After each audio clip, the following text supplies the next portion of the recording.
Why is everything having set? We're not live, but we're just use existing LinkedIn event.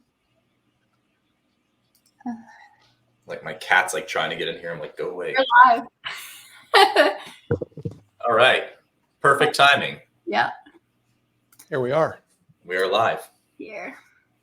Welcome back, you guys. Happy New Year. Happy New Year. It's 2024. We're back. Good to see you, Ashley. I haven't seen you in a couple weeks. I'm a year older. 25. Happy birthday, 25 and 24. I like it. Peter? Closer. Yeah, you know, I'm back. I'm back. Here. I'm ready to go. Still a millennial. Still a millennial. We didn't introduce ourselves. I'm Pete. I'm the Gen X. I'm Peter, millennial. Gen Wire. I'm not going to say that anymore. I'm just millennial. And I'm Ashley. I'm Gen Z. And if you are joining us, we would love to hear from you. So we love interaction along the way. Today, we're going to be talking about 2024 and different things that are going to impact us by generation in the workplace, maybe a little bit without. So if you have any major issues or things that you think are really going to be a big factor throughout this year, then throw it out to us. Let's discuss it. Let's put it out there live. That's why we're doing this live, to be challenged along the way. Otherwise we're just going to talk and we're going to ramble. You want to hang out and just listen. If you're finishing up work, you're on your way home, just, you know. It's like, this is we're think of us like your work friends who are here to talk and just ramble about whatever comes to mind. Well, our last episode before the break, we were getting lots of great interaction, and it was so much more fun that way. I mean, I think we had like 65 comments during the show. So off to a little slow start with that today, but we can deal. It's been nice. I had a couple people, reach out to me and give me their thoughts on the show, even just in mail on LinkedIn. So that was kind of cool. Any advice for us? Anything that we can use? So far, no. They just say they enjoyed listening along and our commentary on things. So, all right. Well, I'm glad that we are so popular with just our random commentary. Well, we want to hear your commentary too, so make sure you join in. All right. So, what's important in 2024? Well, let's start with. I said we agreed. I have to change this every time, right? I always throw a wrench in this, but what do you think the biggest event is going to be in 2024 for your generation? I mean, I think it's probably going to be the same for most of them. It's going to, in the U.S. at least, is going to be the presidential election. I think that's going to predominantly affect everything in the media and consequently in the economy, which will then trickle down to the job market. So, Ashley, what do you think? Inflation. What's that? Inflation for Gen Z. I think we're still going to struggle. I think the millennials are going to struggle. I don't think it's. Is that an event, or is that just like a pervasive presence that's just always ongoing presence that just can't go away? Yeah. I mean, thank you, Pam. Move on. Pam jumped in election and mortgages, right? So mortgages tied to inflation, tied to interest rates, of course. That's a huge problem right now. Let's talk about these separately a little bit. Mine, I'm with Peter. I think the election is going to be such a factor. It's going to loom over us all year. We already know the country's so divided on nearly every topic, and I think it's only going to heighten and probably just kind of creep into every aspect of our lives. I'm going to try to keep that at bay as much as possible, not get sucked into it, because it's usually a lot of bad news that no one likes, but it's going to be really hard to avoid throughout 2024. Yeah, it's big news. And whether it even the littlest thing that probably isn't really relevant, news media is going to cover it and is going to make it relevant. So yes, I think it's going to creep into everything. Even if you try to not pay attention to every single minute detail, it's going to affect things. It's going to affect the economy. It's just, that's not even just this year. That's an always thing. Like election years are always a little bit kind of. It's definitely going to affect workplace relationships, because I feel like everyone will have their opinions, and some people feel really strongly and do not want to be associated or work with other people that have different opinions. So that's a good thing to talk about a little bit, Ashley, because my generation was taught, at least most people, don't talk about politics and religion, right? In mixed company, don't talk about those things at work. Do you guys subscribe to that too, or do you think that maybe for younger people that is more prevalent? It seems like people in their 20s today are much more into politics than they were when I was in my 20s. I was a political science major, and I would even then I wasn't into politics in the same way that you guys are today. That very passionate about the issues. And I think that's social media, again, gets in the way of that, gets everyone fired up. People see like, okay, like this is my group. These people have the same opinion as me. Like, let's talk about it. Let's put it out in the open. Let's gather other people so they have the same opinion as us, and shame the others that do not. Like, there's a lot of debate with that. I've seen people unfollow other people because they didn't like their views. So I can only imagine what that environment is like at work. It's a double-edged sword, because I actually think it's a good thing that Gen Z and millennials, and then even more to an extent Gen Z, are more politically active than previous generations. That's a studyable like fact. And I think that's a good thing. I think people should have opinions. I think people should participate in it. And I think that's a good part. It's it's a very extreme thing. And I think that social media, like you said, has made it to the point where Gen Z, like, I don't think they have the same concept of privacy that maybe Gen X had, and even millennials, where everything's out there and it's always been out there their entire life. So like everybody's got to share every opinion which is weird, because like I growing up was always told, like, don't put anything out there, like stranger danger type of thing. And that's like completely gone around. Like people have had their entire lives out on social media, which can affect their professional life. It's just crazy how far that's come. And feel compelled to share intimate details and I think, it's one thing to share it, but then expect everyone to react to it in a certain way, which is odd to me, right? I think one of the reasons I was told and taught don't talk about these potentially divisive things is because they're divisive things. And so if you force people into that, you're not always going to get the reaction that you want.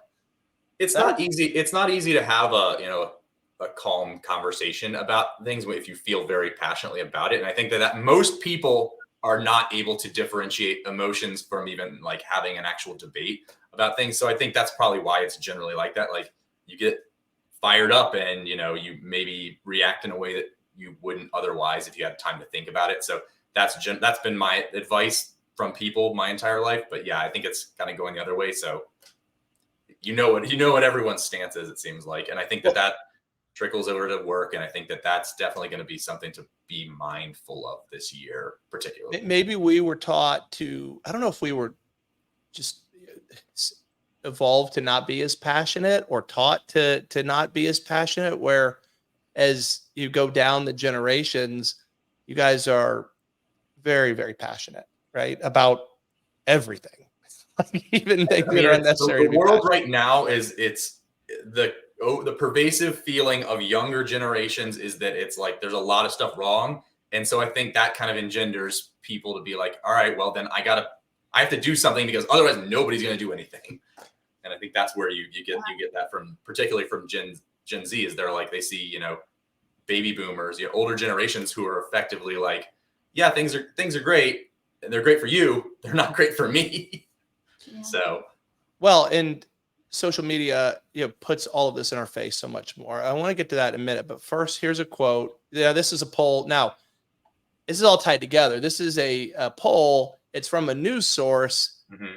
There's a lot of skepticism about news sources in general and polls. So I'm not saying that this is accurate. I found it as we were preparing for the show. And it surprised me that this poll shows that less than half of young Americans plan to vote in 2024. It was a Harvard poll, whatever that means. Is that surprising? Well, it's funny because I saw a Tufts poll that said the opposite, that said it was like 57% are extremely likely to vote. So that's where I'm like, all right. Of course.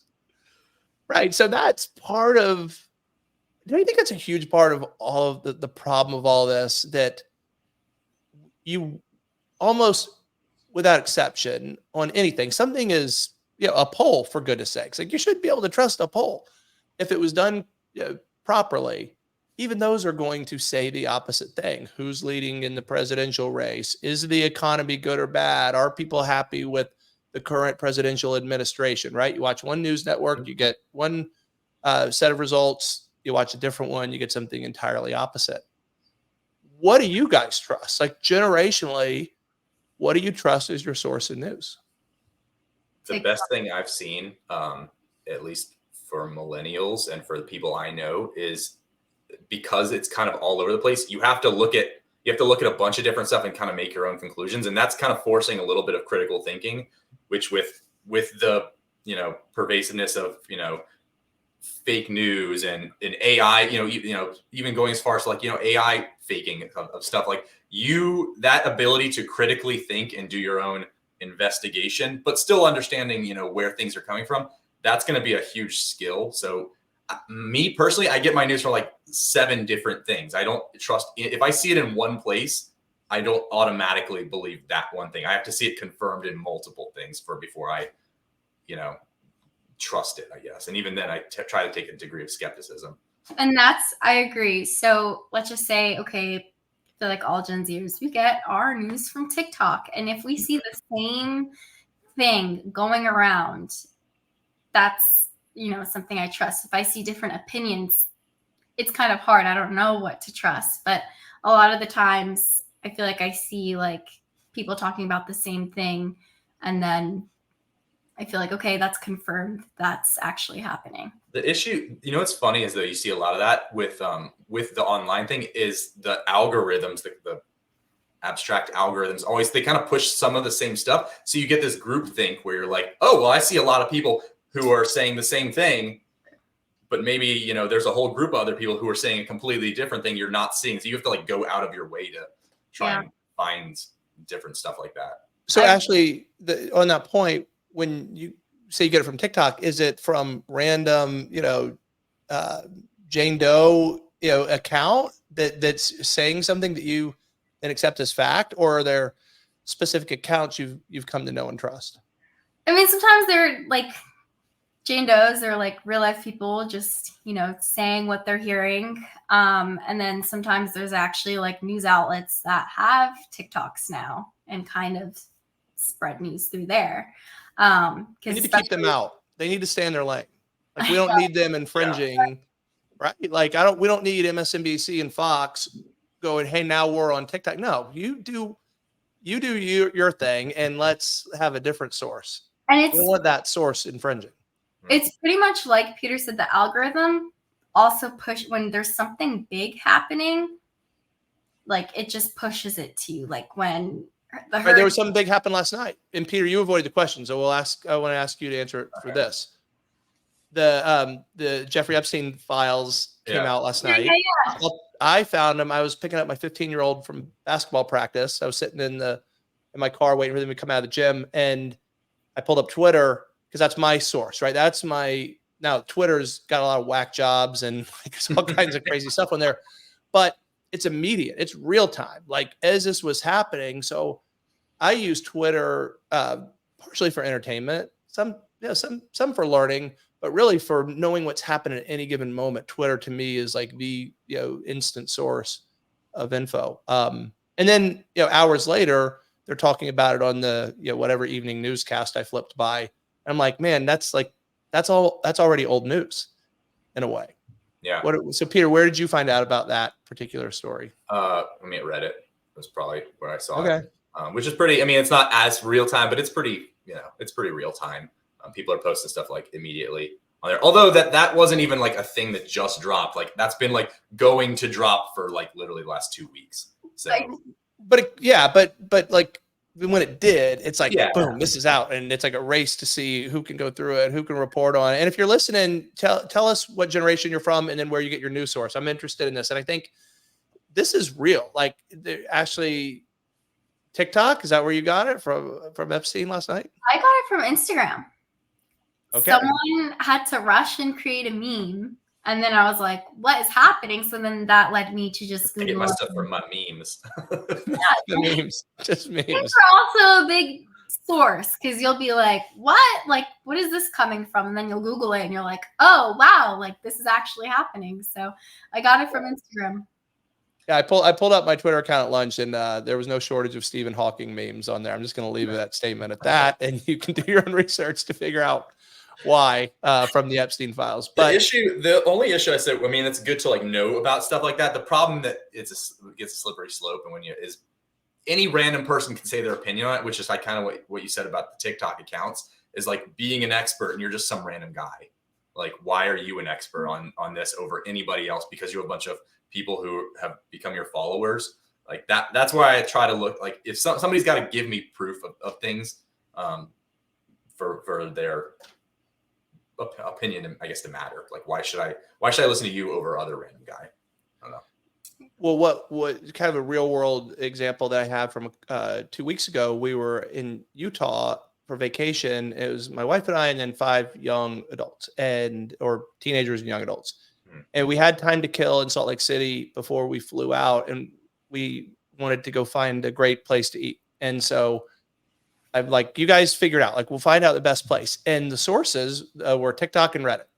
That's where we came up with a place. I think it was a place we found on Reddit that was recommended, and it was amazing. It was one of the best Mexican restaurants I've ever been to, Red Iguana in Salt Lake City. If you haven't been there, I highly recommend it. Okay. But people my age, right, Generation X, by default would get on Google. And they would see top 10, whatever. That is like, these guys didn't even consider getting on Google, which I found fascinating and really telling as far as how things work today. I mean, we know that Google's been people have learned to kind of game the algorithm. Ads, like my first 5 things on there are ads. So it's not necessarily the best. And, somebody who ranks for best restaurant in Salt Lake City might not actually be the best. It's going to be Yelp and Reddit probably for me. I'll probably do Reddit to find the names, and then I would confirm it because Yelp has a lot of, reviews if we're talking about restaurants. I feel like you're also getting like honest opinions, like real life opinions and reviews. Like, what are these? Reviews are, we know that reviews are like the number one thing people look for when getting services and products. So we know that because we've created a lot of marketing content. We do create a lot, and we pay attention to Google and how things rank and what we've learned. And if you're listening now and you haven't been in this world, you may be surprised to know that sites exist just to rank on Google. And so the quality of content is a distant thought compared to the keywords and what they're going to write. And so because of that experience, none of us, and I'm probably an exception for my generation because of that, or anyone who's been in that world knows that, no, that's not a trusted source, right? Yeah. Top 10 places to eat. No. No, it's not terrible. But Google's realized that too. So recent Google algorithm changes. Now Google ranks Quora and Reddit a lot higher in their search results. A lot of people are upset by that. A lot of people in the search engine optimization world are upset. But I get it. And that after that recent experience, it makes a lot more sense to me now. It did. Yeah. That's adding Reddit to the end of your Google search when you're actually doing it is how you get actual recommendations. That's what I do. I'm like, list of the best this or whatever, and I'll be like Reddit at the end so that I can get an actual article of people giving and then I'll go from there once I have some names and I can. But if I'm just trying to find it from scratch, I'm not just typing it into Google. Honestly, it might be also good sources. You could be like best places to find a job, and then you could see real life opinions coming from Reddit. They could be like, "Don't work here; it's terrible," or they could be like, "Go apply." So, yeah, I'm all for crowdsourcing people's opinions. I think that's a useful thing for social medias. But take it with a grain of salt. If you're listening, and maybe we're not we have much of an audience today. It's very, very possible. But we'd love to hear where you get your news sources. It's great data for us and worth exploring. So you see this comment on to bring it back to the job market of Teresita about how to communicate with people. Speaking of like a kind of contentious year that we're going into, I think that's going to be something relevant to how to communicate with older people in a respectful way. So wait, what's the comment? I'm not following. I'd like to know, some feedback on how to communicate with older people in a respectful way when I have to tell them they're doing something wrong. I'm in tech, and I have to teach older people how to do technical things, and not everyone is receptive. I think that's going to be kind of something that that's obviously specific to the job market, but it's only going to become more and more as Gen Z and millennials kind of become more experts in their field. How do you tell somebody who's been doing something a certain way for a long time that they're not right, or that somebody who's been very set in their opinions of something that you think that's not relevant? Yeah, I mean, I think now more so than any time in my professional life, you have to be flexible and agile and open to new things, because the world is evolving so fast. And that's probably been that way throughout history, right? The world continues to evolve faster, but AI in the workplace, as we talk about, it comes up every episode because it's so prevalent. If you have your head in the sand, you're going to get passed by in no time at all. And the job market, to start talking about that more, is such that hungry, motivated young professionals are going to be more marketable than those who are unwilling to change. I mean, I would be worried. For older folks who aren't willing to adapt. It's interesting you brought up AI, because I can't remember where the article was, but I just read something. It was basically talking about the whole, like, going into 2024 and 2025, like how AI is growing at an exponential rate, and people worried about it taking their jobs and taking away technical skills. And the thing that's going to make people marketable is being tactful, having communication skills, empathy, the things that like make people want to work with you, frankly. Like that's the stuff that's going to separate. If you both can do the same technical skill with the same efficiency, thanks to AI kind of helping out, it's going to be the person who is better at communicating, better at listening, better at, getting their message across, and that frankly people like more.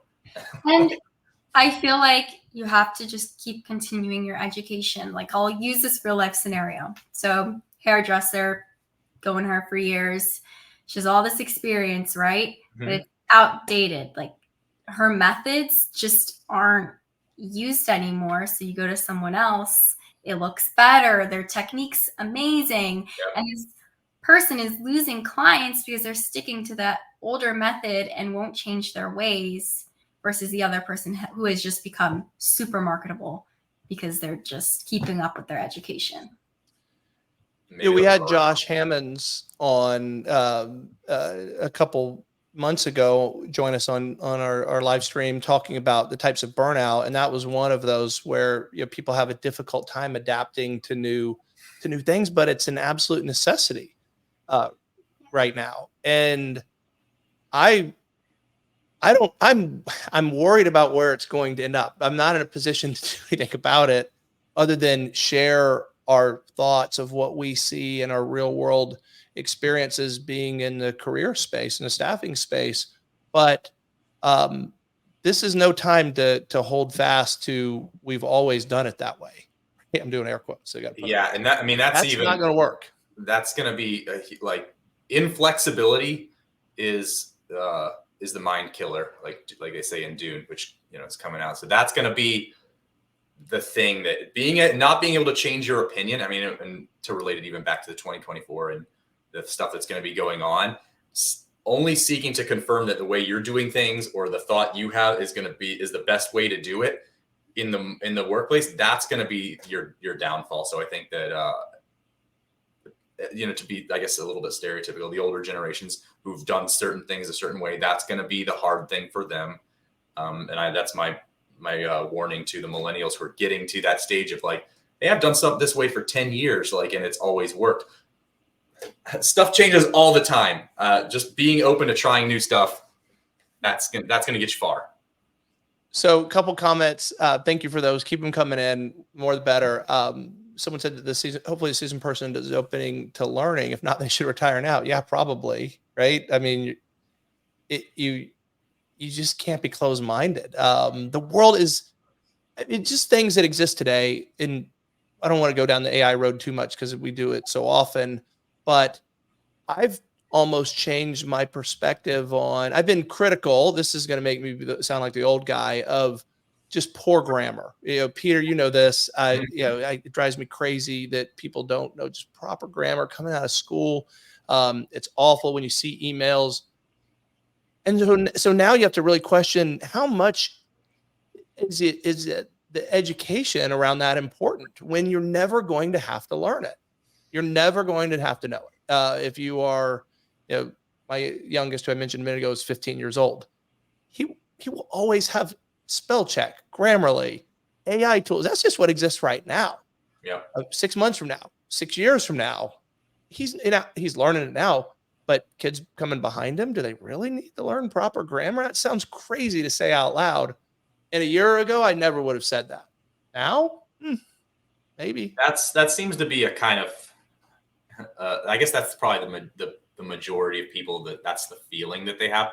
I mean, me personally, I'm all about self-reliance. And so I think, yeah, you should learn that, because if you don't know the fundamentals, then you can't kind of go beyond. So whether I need to know how to conjugate a verb or whatever, if I'm writing an email, or how to write a professional email without Grammarly, without any help like that, that probably doesn't matter, because I can have all these tools that help. But it certainly makes me feel more confident in my messaging to know that I don't need that tool to write a proper email, that I know that I can have my tone come across clear and have the other person understand me. That's my personal opinion on it. So. Definitely. All right, so here's someone who I assume is more closer to my age, who welcomes Gen Z. Listen, I do too. I mean, you guys are. If I want to know what's going on, just like the search thing I mentioned a minute ago, I go to the people who are younger than me. Yep. They have the latest and greatest. Because why do you think that is? Why do you think that as you age, that it's harder to keep up with changes and new things that are coming out? Why is that?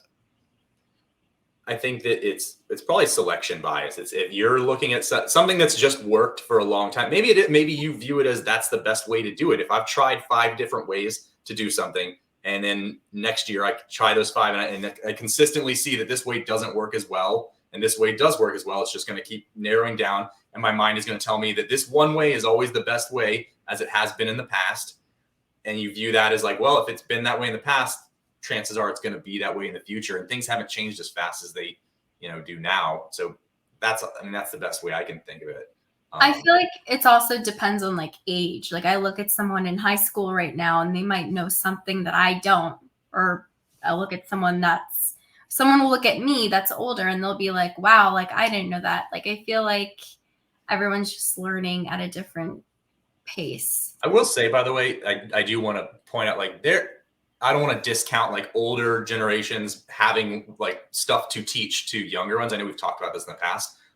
Some of the smartest people I know are baby boomers and have taught me how to do stuff that I would never have been able to do on my own. So I think that is something that you can't get too full of yourself as a Gen Z millennial and being I know how to do everything because I'm so technologically savvy and I can do this, and old people don't know how to do anything. That's not a mindset to have either. Yeah, I mean, your opinions, younger people have opinions, strong ones these days that they're very vocal with, without a lot of experience in history. And with the more history and experience you have, your opinions on things evolve, right? You have a wider perspective and greater depth and all of that. I know as a parent, with the things that I feel like I can teach my kids are more about mistakes that I've made. Yeah. And that's where I think older people can really help younger folks. And so put aside how they do it, put aside technology. There's certain things that are just tried and true, and you don't want to see younger generations make the mistakes. But younger people have to be open to that feedback too, and those interactions. Those human relationships, that's something that does not change. And that's something that I guess that's the best, say you're a manager, management styles and stuff like that. That's going to be kind of consistent, how to relate to people. That's something that you probably should listen to somebody who's been doing it for a long way. I'm not going to listen to maybe if they're the best way to write a report or something that, you can do with AI. Maybe I won't listen on that side, but I just saw a thing about, it was actually on Reddit, someone talking about boomers, their boomer parents telling them oh, you're trying to find a job. Make sure you show up there and ask for the manager, and go in person wearing a suit and ask to speak to the manager about the status of your resume. And the person's like, yeah, everything's done online now. That's not how, like, my parents keep giving me this advice. Like, that's the way to get a job. But I mean, if you think about it, the older generations had to do it the hard way. Everything they've done, they've had to do it the hard way. So that's advice my parents gave to me. I specifically remember them being like, oh, you got to go there, put in your resume, wait a couple days, and go in person and ask to speak to a manager. Like, half these places are remote only now. They don't even have an office. Okay, you say that, but if someone did now, right, they would be such an anomaly that they would probably get some attention. That's true. Although I've talked to friends who are managers who've had that happen, particularly lower level, and they're like more annoyed than anything. They're like, I'll call you if I'm like, I've got a million other things to do, rather than like take time in my day. We're not promoting that you go do that. But to your point, I have this distinct memory. We were moving when I was entering 8th grade, and it was a big change for me at that age. And my grandmother said, here's what you do. You just walk up to people, you stick your hand out, you introduce yourself, and I'm like, that is the last thing I'm going to do. However, if you actually did that, it would probably go amazingly well, right? Where you just walked up and just did not have, let self-consciousness hold you back, or worry. People worry so much about how the other person's going to react, when I think it's universally true that people like attention. They like to be recognized and acknowledged. And if you go do that, I just want to know you. How's that going to ever be negative? Honestly, so true. Because I just remember being so introverted in high school. I was like scared to say hi to anybody because I just thought like, oh my God, like what if they don't want to talk to me? What if they don't want to be like friends? Now, like after graduating and everything, like it's just changed to where we're just comfortable approaching each other, and it feels nice having them come and be like, hi, like, and hugging you and be like, wow, like we did not talk at all in high school, but here we are now. So you haven't even had your 10-year reunion yet, though, right? You're a couple years from that. Yeah. My 10-year, did you go to yours, Peter? I didn't know. Are high school reunions even still a thing anymore? Well, I had a 10 and a 20, and I didn't go to the 30. It was during COVID. But my 10, it was still like kind of some posturing and people sticking with the people they knew. But my 20, it was the exact opposite. It was sort of like what's done is done, right? Like if you're going to be a billionaire, you're a billionaire. If you're going to be a famous model, you're a famous model. If you're going to be, amount to nothing at all and never leave town, that's who you are. And no one cared. It was like the most genuine, wholesome conversations. I thoroughly enjoyed it. So Ashley, go to your 10-year reunion, go to your 20 if they have it. Hopefully they will. For sure. And you get to see people outside of Facebook and LinkedIn, which is like all people like digitally posturing. Yeah, that's kind of killed the reunion thing. I feel like another tip too for like work from home workers, it's so hard to kind of form relationships while you're on like Slack or on your computer. It's nice when the company's like, hey, we're going to have this hub where you're all going to get to come and like see each other and meet each other like at least once a year or whenever we can do so. Like my company just had that, and I got to go and like meet everyone face to face. And at first I was kind of scared. I was like, oh my gosh, like I'm going to see these people. And then it was nice getting to form relationships, and it felt so like natural as if I were going to like a reunion. So I love being able to talk to people and, get their opinion. People, it is a psychological fact that people who you ask for help, people helping you is actually gets them to like you more. It seems counterproductive, but like doing someone a favor makes you like them more because you feel like you were able to help them. Pete, what do we tell, we tell new recruiters who are like trying to learn about a new role is like, you talk to a candidate, let them know you're new and ask them to like explain, like if it's something you aren't familiar with, have them explain it to you and genuinely try to learn from it, because people like to share their knowledge. If you do it in the right way and you're not like, you're not annoying and you're genuinely trying to learn and you're not asking them to do, your job for you, but you're just trying to actually learn about them. I've found 9 times out of 10, people are pretty receptive to that. Yeah, it's weird. Like if I look at my recruiting and sales career when I was younger, and I could genuinely, share that information and play that role of like, hey, you're the expert. I'm learning as I go. People were so much more accommodating and nice, and now I can't play that card, right? Like that's not. I have the knowledge, I have the experience. It would not go well if I tried to play that card. It wouldn't look. It would be the wrong thing to do, and it's harder now to because you're right. People have a natural inclination to want to help those who need it. And we have this sort of opposite thing in the US, at least. I don't think this exists like this in some other countries where you go, well, you're at a certain status, therefore I'm not going to help you because of that. And it's sort of a strange phenomenon. That's like networking 101 is like is actually listen more than you talk when you're talking to people. So it seems counterintuitive. It seems like it's scary. And I think you kind of mentioned even when you're sticking your hand out, meeting people, like you're getting in your head that self-consciousness. And I think that's something that, to bring it back to the 2024, that's something that Gen Z probably has to deal with more because they're used to this online thing. If you're having if you're having these mentor relationships, like getting started is the hardest thing. Being scared of rejection is the hardest thing. And I think that with all the changes and everything, that's going to be something that like the people who are good at that and force themselves into that little bit of uncomfortableness outside their comfort zone, those are the people who are going to benefit from it. Yeah, that's such an important thing for growth and learning and improvement is if you only do the things you're comfortable with, it's not going to happen. So you have to force it. Just like this. This is not the most comfortable thing for us because we don't get comments. We start to wonder whether this is something that's going well. So the more feedback, the better. Bella, appreciate your point, Peter, and I'll let that comment speak for itself. So that's great. Yeah. So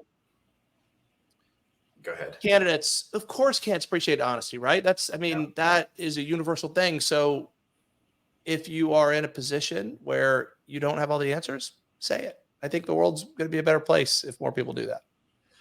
So what do you guys think about these trends? Like we've talked ad nauseum about remote and how that's kind of be a kind of trend going forward, people going back into the office even.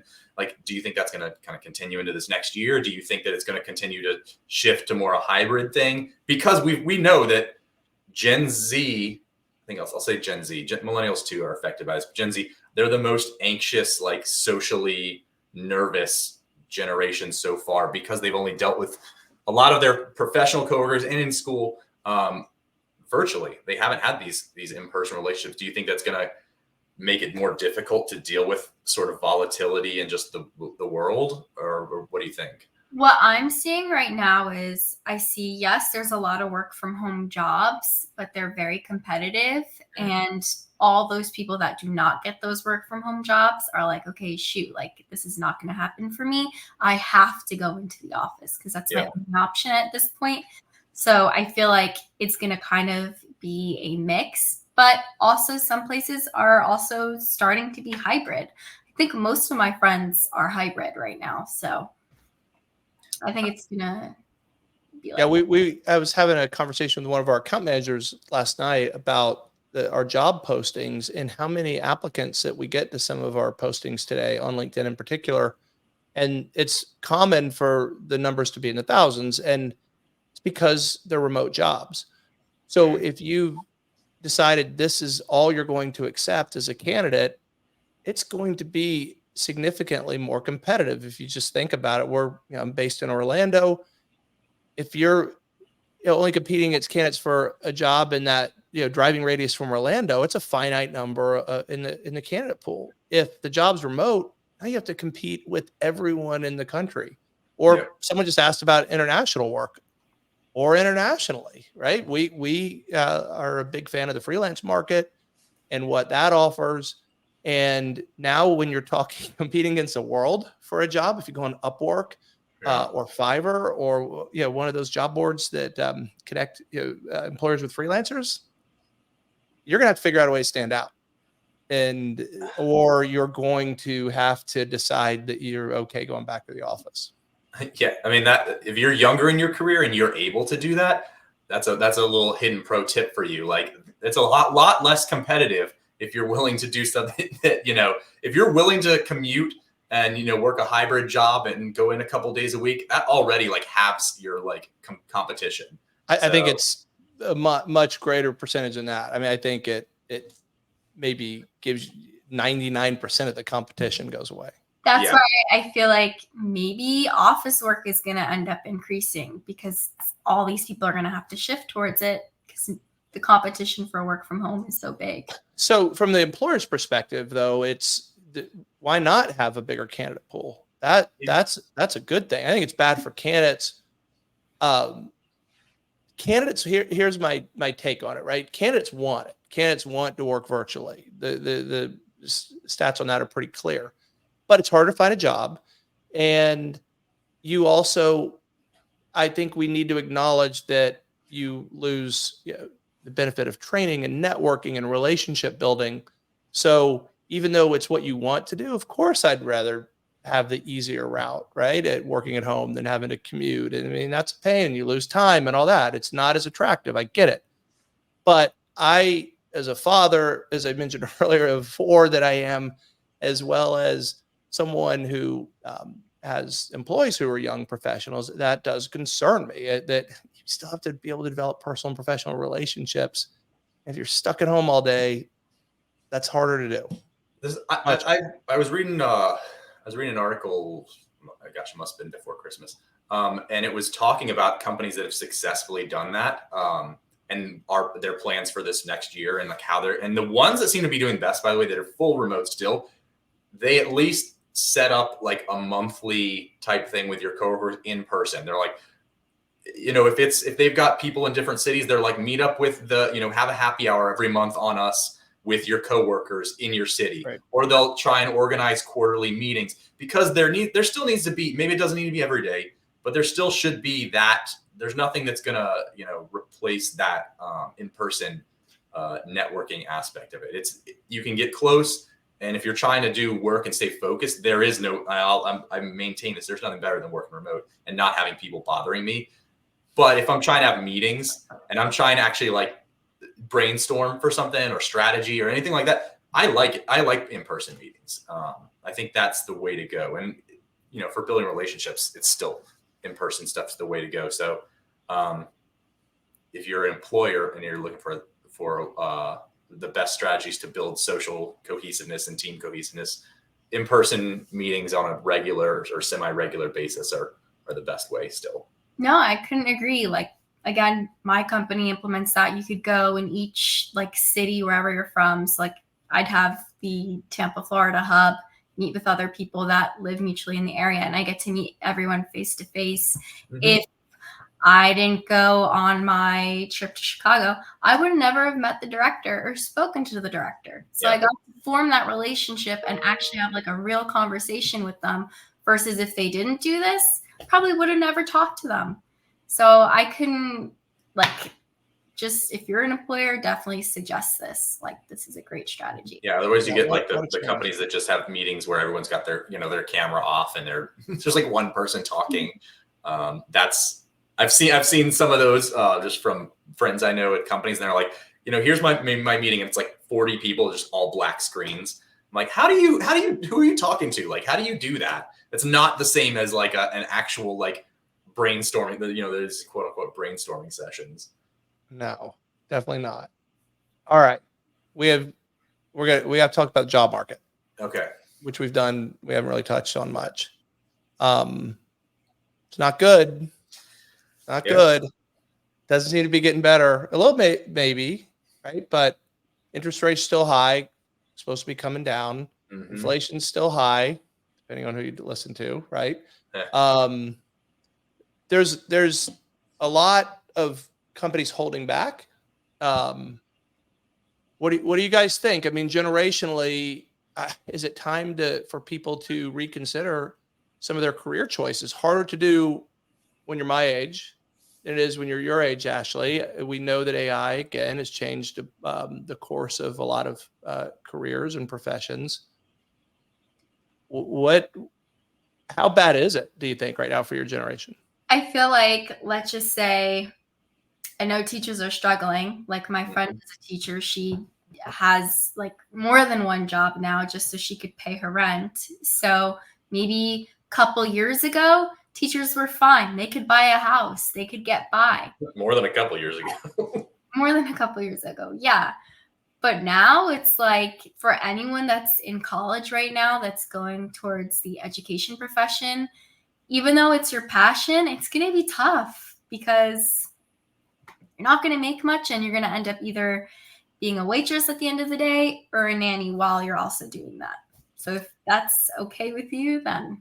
So let's talk about that for a second because you're in the best position. I received an email earlier today from a director at a career center for a major university. With ZenGig, our career advice brand, we are focused on trying to provide career advice and resources and tools for young professionals and students who really need it.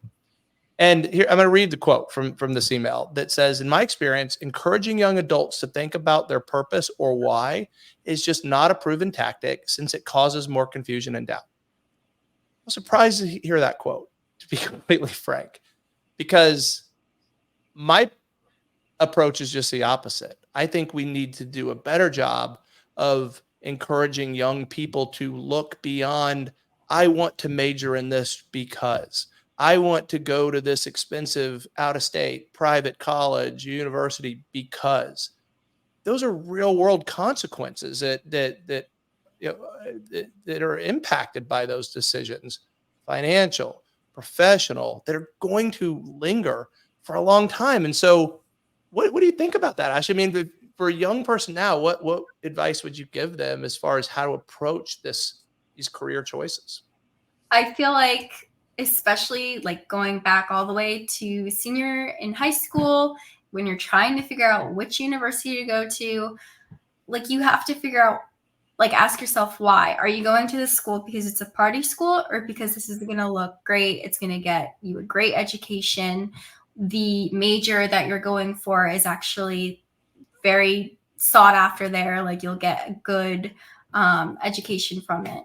Like, I feel like that's something at that age where we should be asked like those kind of questions. I feel like that's where it should all start, especially since that's the time when you're like thinking, okay, where am I going? What's my path? What's going to happen? Even after college, I feel like I was like, okay, I graduated. What's my path? What's going to happen?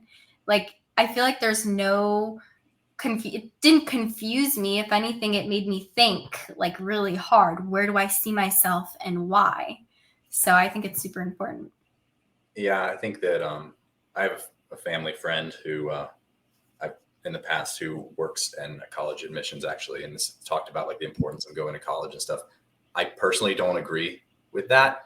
I think but then again, I take it with a grain of salt because somebody like that I view as like somebody who works in the beef industry talking about how vegetarianism is like a very viable like diet. It goes against their self-interest. So they're not going to have this. I'm not surprised by that. Like, that thought of like going to college is great if you work at college. Like, I think that taking a pragmatic view of like how you're going to support yourself is important. And I think that that's something that people should do. Like I have lots of friends who did not go to college, who are welders or plumbers or electrician, and they make a lot of money and they have good, comfortable lives. And some of them actually did go to college after the fact. Like my cousin is a welder, went to welding school, got a job, and then went back and got his business degree because he wants to start his own machine shop. I think he took it a lot more serious later on when he was like, I chose this. I know what I want to do. I think you need to go wherever you think is going to be the best fit for you, wherever you think you're going to have the best start. For example, some kids, they're like, community college. I don't want to go to community college. I want to go to like a big university because they don't want to miss out on the experience. You're paying for the experience, but you're not thinking about, what is this going to do for my career? So, I mean, by the way, you can go to community college and then transfer because I did that. And guess what? It turned out great. And no one can guess you have the same degree. Exactly. Yeah. I graduated from a 4-year university exactly the same. The only difference was I was a little bit more mature and I took my classes a little bit more serious. And Well, you don't have to pay like as much. student debt at these large or private universities are off the charts. And I read an article, it was on Twitter the other day. This is not a perspective you hear a lot, talked about a lot, of middle class, even upper middle class families who pay for these educations, where it's not passed on to the kid, that it ruins the parents financially, because they, it takes from their savings. And when there's big bucks applied, it's that's not talked about enough, I don't think. And so when I hear, and look, I bite my tongue when I hear my friends, they're sending their their kids to these very expensive schools. I always ask why are you sending them to the school that costs $70,000 a year when they could go in state, where we live in Florida, a very, very attractive program, Bright Futures, that pays either 50% or 100% of tuition if your grades are good enough. Why are you taking on that burden? Well, that's where they want to go. Mm-hmm. Okay, well, fine. But there's real world consequences associated with that. I think it's good. By the way, I hold two thoughts in my mind. Like I love the idea of people having a path and knowing that what their degree is for, if you choose to go for it. But I say this as a person that got a liberal arts degree. It is not a clear path. It teaches you to, I think it does teach you to think critically. I think it does teach you to appreciate things and to, look at things from an intellectual point of view. And I think that is important. I think it's benefited me in a lot of probably more intangible ways than obviously my direct career. But it's not something that you should do lightly. And I think that it's more, in an ideal world, you could get both degrees and dual major, and one that way, one in an actual, technical degree. But I don't think that that's feasible for everybody. So I do appreciate that. I see, one of our comments talking about the trades are not going to give someone a good life. I completely disagree with that. And anecdotally, I do disagree with that. I know lots of people who make a lot of money, more than some people I know that have degrees and have, good lives with skilled trades who never went to college. Yeah. Please expound on that. It sounds like that's from your personal experience. Peter shared some of his family members. I could share the same. I think, look, as someone who thinks a lot about careers and how success happens, and I've thought about this for many, many years. The bottom of any profession is very crowded. Yes. The bottom of any profession is not going to be financially rewarded, with few exceptions, unless you're, professional athlete, an actor, well, even an actor, right? But very few professions at the bottom have great financial rewards. So if you're willing to put in the work and effort over time, you can have success in pretty much any field. And that is a message that I believe very strongly. And so if your experience is contrary to that, share. I'd love to hear more about it. So I'd say a guy I graduated high school with, he went right into plumbing. He, I think, is the only one that I know that I graduated with that has already bought a house. So that tells you that. A guy I went to high school with, he lives in my town, and he grew up down the street from me. And he is an electrician, and he's got a house. It's a good sized house. He has, he's married, he has a house. He has all this, and he likes it. I talked to him actually over Christmas break, and he seems to love his job. He's like, yeah, I work. He's like, I work, these stable hours. He's like, if I want to pick up extra shifts, I can. And he's at the point where, I'm sorry, I don't know the exact, I believe he's a journeyman or whatever. He's joined an electrician's union. He's got a whole great setup. And that's his personal, story. But something that I guess I'll share something my dad had always told me about and this is advice he gave me when I was looking for professions, is there are some jobs like a movie. You think of jobs like a pyramid. Movie stars, it's a very thin pyramid with that most people are at the bottom, and there's a very few that are really high up that are making a lot of money. And my dad is an engineer. He's like, my father told me this. engineering is more of a wide pyramid where you might not be able to make as much as a movie star, but there's a lot more people at the top making a solid living. So I think that was always something I looked at as being pragmatic about the potential for your career to give you the kind of life that you want. Yeah, supply and demand needs to be considered. Yes. And right now, this is harsh. If you're a recruiter, you're listening to this right now and you're unemployed, this is real talk. The market was flooded with new recruiters being hired post-COVID by a lot of big companies, Amazon, Meta. They paid much bigger salaries in the market, had been supporting, and a lot of people changed jobs in that time, creating, there were just a lot more jobs created in a very short window. Mm-hmm. That window closed. The pendulum swung back the other way. And now there's more recruiters, people who consider themselves professional recruiters than the market needs. That's not going to change anytime soon, as far as I can tell, as far as any information or data that I've seen. Yep. There's no great fix for that. So you might need to consider changing your career path, because supply and demand ultimately determines, right? Why does the 7'2" basketball player make $20 million a year? Because there's not many people who are 7'2" who are athletic and can tie their own shoes. That's it. Why does someone who's a day laborer, make minimum wage? Because there's a really crowded pool of people who are willing to work for that. It is that simple. In everything in the career space, just like pretty much most things in life where it comes down to supply and demand, fall into that same category. So I just, it's something that I think about a lot. When I look on LinkedIn a lot and think, man, there's a lot of people just desperate for jobs. There's the supply and demand curve is just not in their favor, and it's not going to be.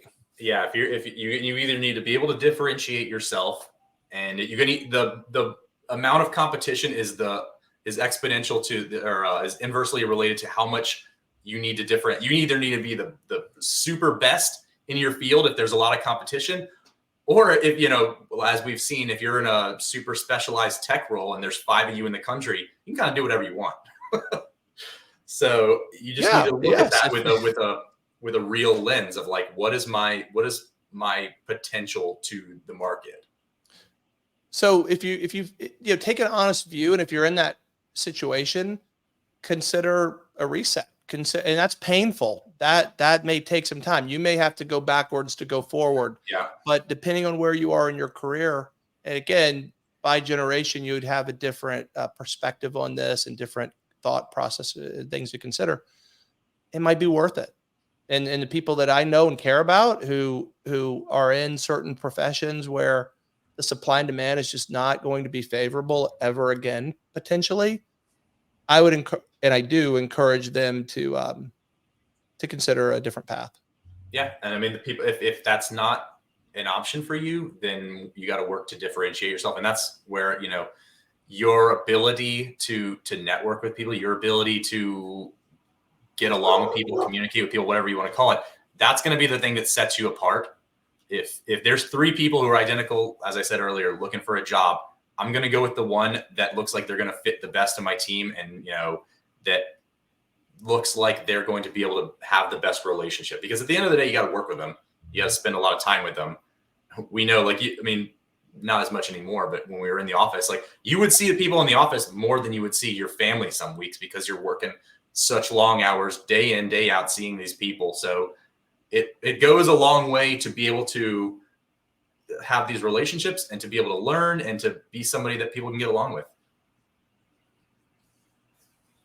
Oh, we can't hear you, Pete. Oh, you muted yourself, Pete. Yeah.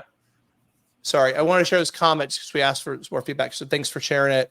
I don't know what trade you're in, but yeah, I mean, look, there's success and failure in every industry. And that's sort of our point is, a lot of it is what you make of it, but take a pragmatic view of the opportunity to succeed. Right. And then you have to go and make it happen. I mean, that's different, but the opportunity has to be there from a baseline standpoint. Yeah, it's definitely, it's there's hardship. And I'll agree with that. It's not, nothing's easy, especially in this in the job market right now. Nothing's going to be easy. It's always going to require work. It's just, what's your willingness to deal with that and to, think outside the box kind of thing. And it's 5 o'clock, you guys. We've not played the video, Ashley, should we do it or should we save it? I feel like we can make this a 2-parter because that one kind of leads into its whole own thing. I don't know if anyone's watching, if we get 3 comments, which is not exactly setting the bar too high, but if 3 people want to see this video, we'll share it. If that's it, we'll say goodbye. We'll give it a few seconds. If not, this has been good. Once again, you guys, we go off on a different tangent, but that's really what I like about our show, and that we can talk about and get the perspective of people who are very different ages. Yep, and I'm glad to see some of the people who were able to kind of take stock of their own career and either change if they needed to, or make adjustments. You not always necessarily need to completely go a 180, but pivoting. And I think that goes back to what we talked about, being flexible in your career. It's not a straight path. It's a very multi-branch road. Ricky is repeated telling us to play the video, thinking I think there's only 2 people with us at this point.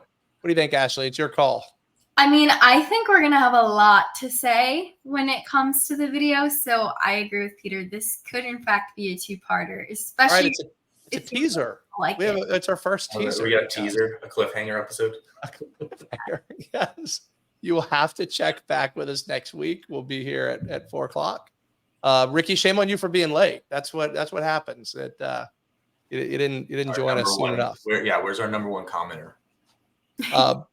But good. All right. Look, we'll there's more to it. We didn't even get to a fraction of things that this year is going to bring. It's a couple days in, and there's already been some crazy stuff happening, and more to come. I think that is safe to say. So who knows what will happen between today and next Thursday? For sure. There's our forecast. Nobody knows. I'm gonna shake my crystal ball. Mystery show. Or my magic. I haven't seen the video yet. So now I want to watch it. I haven't even seen it. It's up on my screen, ready to play. I actually didn't let me see it in advance. So go look at it. And if you're driving home, get home safe. Always a pleasure. Yeah, Ricky wants a trailer. Here we go. But before we say goodbye, can I share? Got stuck at the top. I can't figure out how to share my screen. Oh wait, there it is. There's your trailer, Ricky. Good morning. If you want it, I don't know what happens when bad I hit news. There's your intro. Poverty generation. Great. That's like starting off this year with a positive note. that's very that's a positive. Yeah. All right. Well, thank you guys. Thanks for listening. Thanks for participating. If you commented today, and we hope to see you next week. See you guys. See you guys.